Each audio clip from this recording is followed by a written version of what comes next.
Welcome to Whispering Loudly, the award-winning Workshop Whisperer podcast, as featured by Apple, with Rachael Evans, the #1 automotive business coach in the aftermarket, thanks to titanium sponsor Mechanic Desk and gold sponsor Podium.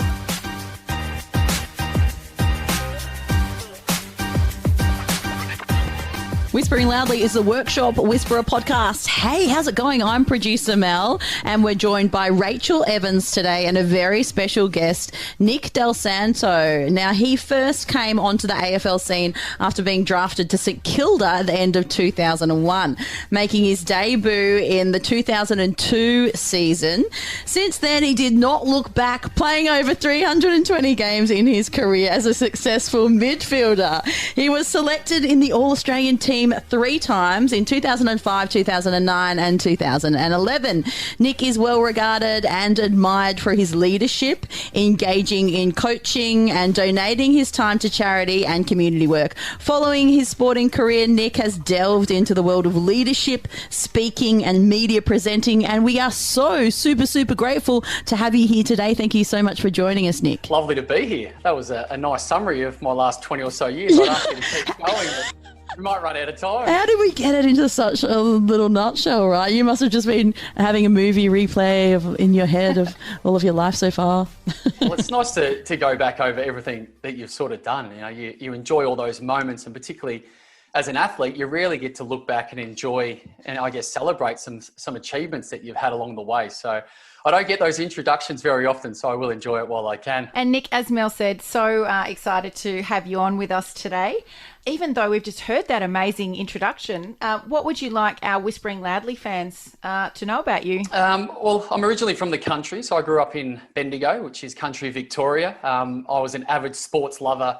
To start with, it was everything from football, clearly, basketball, golf, and as a kid, I just loved being outdoors. Now, I have 3 young children now, so I'm acutely aware of the challenges that come with that. And my poor parents, as I look back on them now, they were pretty much my taxi as I played sport every night of the week in Bendigo, and then made a couple of representative teams and were coming to Melbourne quite regularly as well, which is roughly a 2-hour drive. So the commitment and the support from my family was enormous, and now I'm trying to instill that and give my kids the same opportunity. But I probably never set out. So my story basically is I loved sport. I never knew that I'd be fortunate enough to play 15 years of professional football. I just wanted to play whatever game it may be. Loved being outside, and I got drafted at the age of 17. So I finished school, my last exam, I think it was in November. And then a week later, I was living in Melbourne playing for St Kilda, or training with St Kilda at that stage of the year. And I've had an amazing journey. And I heard Nathan Buckley, who is the coach or was the coach at Collingwood, speak last week in his last press conference.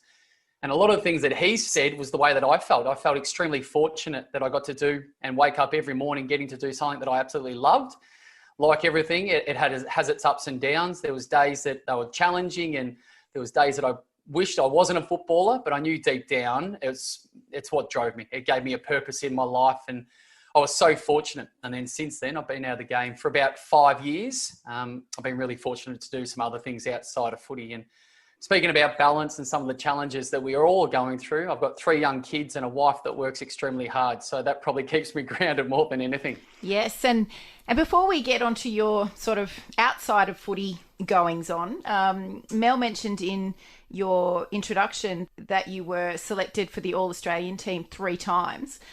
How did that feel, and was that something that you set out to achieve, or it just happened as a consequence of your hard work? Yeah, I was taught from a young age that those sort of things are outcomes of things that you can control. Now, for those that don't know what the All-Australian team is, each year they pick a team of 22. So I was fortunate enough to be selected in the Australian Best 22 3 times. My first time, I might have to check this fact, I think I was about 21. I think I was in about my 3rd or 4th year when I made my first All-Australian team. And I'd heard about it and I knew what it was, and at that stage, it definitely didn't get the recognition that it gets now. I knew it was pretty cool, and I was very chuffed to be a part of it.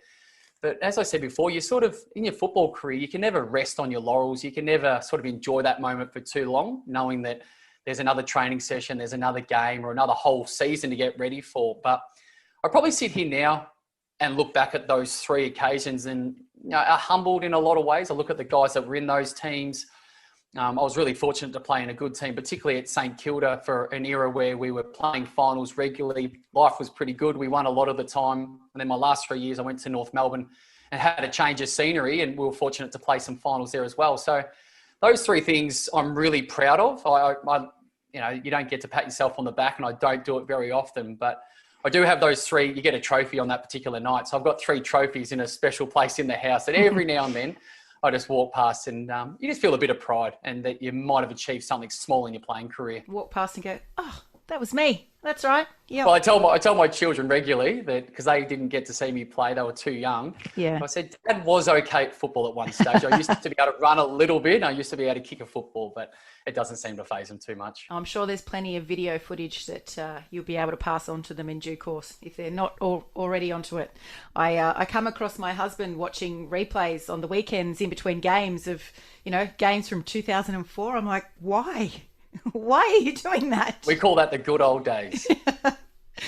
So having played over 320 AFL games in your career, you've obviously had a lot of experience working with a team. In our line of work, working with auto repair shop owners, we recognise that your team, that for our fans out there, your employees are the team that we're talking about. Obviously on the footy field, they're your team. So we know that they're your biggest asset. What would you say would be your most valuable lessons that you've learnt from playing in so many teams with different personalities and backgrounds? Yeah, well, the biggest challenge within football is you've got 45 guys that come together from different backgrounds, different beliefs, different upbringings. And one of the greatest challenges is to find a common goal. And I think this can cross borders, and this absolutely goes into business. It goes into particularly small businesses like the ones that, you guys speak about regularly, that the greatest challenge is finding a purpose. Now, for football, in some ways, it was a little bit easier because our purpose was to win every week and our purpose was to ultimately win a grand final. But it's how you get everybody on board and to find that need and that drive. So we had a lot of challenges, and I was fortunate enough to be in the leadership group for about 10 years, I think, of my 15. And we saw a lot of different personalities come and go, young guys that, a bit cheeky, but you got some other young guys that are very disciplined and structured. So one of the things that we used to pride ourselves on was having empathy, was actually understanding that everybody's going through a different situation on and off the field. But we also used to have a saying, this was from one of my favourite coaches, Ross Lyon, that we support the person, but we challenge their behaviours. So what that basically means is always support the person. Our role as a leadership group in particular was to get the best out of them as a footballer. Now, that means you've got to support them off field. We get to know their families, and you build a lot of trust, and therefore you can have, hard and confronting conversations at times, but that doesn't mean that you can't challenge each other. Now, when we speak about feedback, you instantly think, someone's going to yell at me or hit me up or have a go at me. Feedback in our world, being football when I was playing, can also be positive or reassuring or an understanding. But I think my greatest learning throughout all of this was, it's one thing to say it, but the greatest challenge and our purpose as a leadership group was actually to help something. Or to help somebody. It might be during the week with a training drill or a technique, whatever it may be, that we felt our greatest strength was to support that person and physically get out there and help them and have that support there for them. But within that, it wasn't always perfect. We had heaps of challenges. We had a heap of rat bags that, you had to be firm with, and you need to get to know which guys need to be cuddled and which guys can, need to get a little clip every now and then in the right way, not a physical way. But I'm fascinated by this space, and I do a little bit of work in the corporate space, and just how do you find that purpose? How do you find that common goal as a group to work towards, whether it's budget, whether it's culture or standards, whatever it may be. It is a huge challenge. And we went through it in a different way, and now I'm sort of going through it in a corporate space as well. And I think you touched on something there around knowing the individual players and what they require, that cuddle or that clip. And it's the same for our auto repair shop owners in their teams. They might only have 3 or 4 people there, but the really important thing for them to understand is that not everyone responds to something in the same way. So you really do have to have those one-to-ones in order to understand what drives them. Yeah, absolutely. And as long as you say it respectfully. So one of the other things with feedback, which we used to always say, and just to reiterate that point, is it might feel really good for you to say it in a certain manner, but if the other person's not receiving it in that manner, then there's no purpose. So find that language, find those actions, whatever it may be, to ultimately get the best message across. Because if it's not hitting its mark, then there's no point saying it. Yeah. Join our free Facebook group, Your Profitable Auto Repair Shop, and join in on the conversation with auto repair shop owners just like you globally. Let's talk post AFL career. You're very busy. You've become involved in media as a media personality and corporate speaker. How did this career path come about, and what else are you doing post footy? Yeah, it's a very good question, and it's been challenging. And I've got a lot of very close mates that have come out of football and probably lost their purpose and lost their direction a little bit. So it goes back probably 15 or 20 years ago where I had the opportunity to do some media as a current player. You get interviewed. I was on a couple of major football shows just as a current player and got to talk about football. And I instantly realised that I loved talking about football.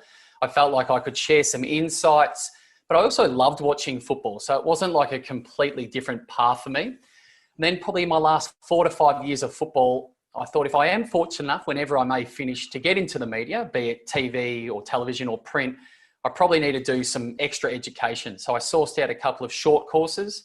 I did some practical work with a couple of current commentators and media personalities.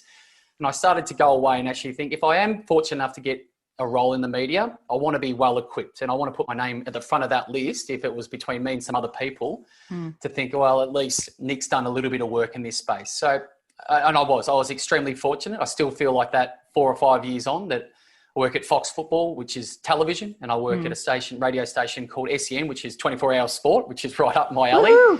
And every now and then I do a little bit of writing as well, which I get a little bit of support with. But yeah, I just felt if I was going to go down this path, which I was really passionate about and felt like I could add some value to, that I needed to learn some of the basics behind the scenes that not everybody was prepared to do. So I sit here 5 years on, very happy with what I've done, but obviously also aware that I need to do a little bit more.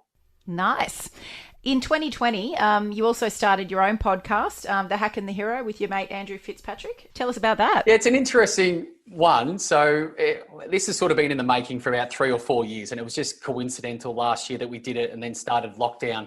Well, in Victoria, we've been locked down for a long time, so it was, yes. It was challenging. But he's a very close friend of mine, one of my best mates. We went to high school together, so I've known him for 25 odd years. He's the CFO of a finance company in the city, so he's extremely smart. He got nearly a perfect score when we were in year 12. And we just had this idea, and we've been playing around with it for a little while, and we sort of just said, why don't we go for it? We're not here to necessarily make money out of it. We just love talking to each other from different backgrounds. And the hack and the hero doesn't necessarily mean one of us is one and the other is the other. Whatever the topic may be, one is more of an expert in that particular area. But we've simply done it for 12 odd months now, just for fun. We enjoy chatting. We have these similar sort of conversations in our private time anyway. We share stories, we get to reminisce, and we touch on topics. And we've had some guests on our show as well, some high profile guests, which is fortunate. And we just have a great time doing it. I couldn't even tell you what sort of numbers it's doing. My mate Andrew does all that. He does all the logistics behind the scenes. And he just says, hey, we're on every Tuesday or Wednesday. Let's get ready to record. And we're just doing it for fun. Yeah, labour of love. Yeah, a little bit. And it obviously, from my perspective, gives me another platform to, practice hosting and practice, doing conversations and creating content. So we've had a lot of fun. And where can our Whispering Loudly listeners find your podcast? Let's give you a proper plug. So it's called The Hack and the Hero, and I believe that it is on the Apple Podcast app. Now, I say that because I don't know a great deal about it, but when I go and check for it, I simply click on, it's on the app, and that's all I really know about it. Yeah, probably on Spotify as well and a few others. I'm sure it is. That's not a great plug for our podcast, is it? But I know it is on my phone when I click on the app. For our auto repair shop owners out there listening, what would be the number one piece of advice that you would give them when it comes to being their best self in fast-paced or stressful situations? Yeah, it's a brilliant question, and it can be very complex, but in its most simplistic form, and this is once again from a coach, Ross Lyon, that I was with at St Kilda, we used to say control the controllables. Now, I'm sure a lot of people have heard that, but as boring as we hear that quite a lot in the media, but the facts are, in stressful situations, there's a lot going on in your mind. Your actions are often frantic and your decision-making is not probably as clear as it could be. So just control the moments as you're currently going. Now, it doesn't mean you always get it right. In my opinion, it just gives you the best opportunity to work through these tough situations. They could be personal, they could be at work, it could be conflict with a boss or a fellow employee. and just take your time. I think at stages in our lives, we're always in a rush to what's the next thing. You know, we've got time pressure with budget or repairing a car or whatever it may be. And I don't pretend to be an expert in your particular field, but I can imagine how difficult it must be, and just the demand and the drive to be better at whatever you're doing. So it's very simplistic, but I think if we get too complex, that can actually make it worse for us in the long run. Very sage advice. Take a smoko and review us on your Apple Podcast app or wherever you listen. Nick, thank you so much for joining us on Whispering Loudly, the Workshop Whisperer podcast. And if you would like to have your question answered on the next episode of Workshop Whispers on the Whispering Loudly podcast, then make sure you get in touch by sending an email with the subject line Workshop Whispers to admin@workshopwhisperer.com. Have a great week. Thanks for listening to Whispering Loudly, the award-winning Workshop Whisperer podcast, as featured by Apple with Rachael Evans, the #1 automotive business coach in the aftermarket. Thanks to titanium sponsor Mechanic Desk and gold sponsor Podium.